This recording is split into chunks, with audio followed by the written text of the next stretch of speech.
Welcome. You have faced toxicity in your life. I have faced toxicity in my life.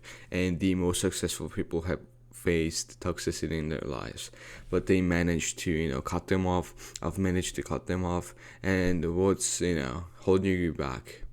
You probably don't have a plan. You probably don't have a strategy to actually cut these people off. And today I'll tell you how to actually cut them off completely. So first, you need to realize that the toxic people and toxicity around you doesn't really add any value to you or your brand or your character. It actually brings you down. It actually hinders your progress. And after realizing this, you can probably sit down and analyze the negatives of toxic people. So first, you have to identify what toxic people. I mean, the who are the toxic people around you, and what brings toxicity in your life. Sit down and think. Let's just say there's one guy who's always making passive aggressive comments about you, who's always being sarcastic. Sit down and ask yourself: is this the person that wants the best for me? And that way you can realize the people who are being bad to you and toxic to you pretty easily. And the step after that you need to take is to actually sit down and set boundaries with them. After you identified who they are, what they do, and how they make fun of you or bring toxicity in your life, set boundaries with them and say, or even the normal friends, be like, if you talk about this, if you make fun of my family, if you make fun of my friends, if you make fun of my girlfriend, we cannot be friends. And they actually do it. They actually overstep that boundary and actually try to bring you down. That's a sign of toxicity, and you have to cut them off. But you don't have enough balls to do it because you've known them for a long time. I was there. I knew that the people that were around me were toxic. I've known them for a long time, and I couldn't really bring myself to cut them off because I didn't even have any courage and enough balls to kick them out.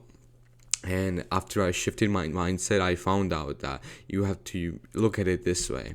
So if the toxic person stays with me, I will not be able to achieve what I wanted to achieve. If the toxic person sticks around me, that still counts them as my friend.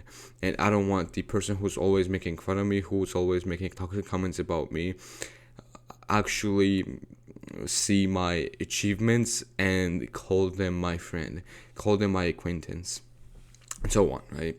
When I looked at it that way, it made things so much easier. It made blocking people so much easier. It made cutting people so much easier. And you have to realize that you don't have to have any grudges against them.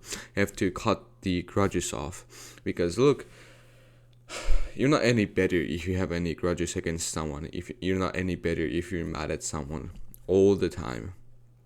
You're as toxic as they are. So be aware of the grudges that you have. Learn to forgive others. Learn to forgive yourself. And that way you're gonna achieve peace of mind and actually cut the toxicity from your life. But it's not all about like the what's going on in the real world. Even toxicity can go on the screens that you're watching. Pay close attention to what content you're consuming. Pay close attention to who you're talking, whose posts you're seeing. That way you can be more mindful of what content you actually consume. And if that content contains any toxicity, you can probably cut it off. Mute them, unfollow them, block them, and so on, right? And you have to realize that you have to replace the negative people and the toxicity in your life with positive people. You have to find friends. You have to have some kind of network that actually brings you joy, that actually have people who encourage you to take actions, who actually praise you for taking actions, and so on. It may not be easy because when I first started my self-improvement journey, I didn't really have anyone that encouraged me to take actions. I was all alone. But as I progressed through, I actually found people that actually respected me and so on.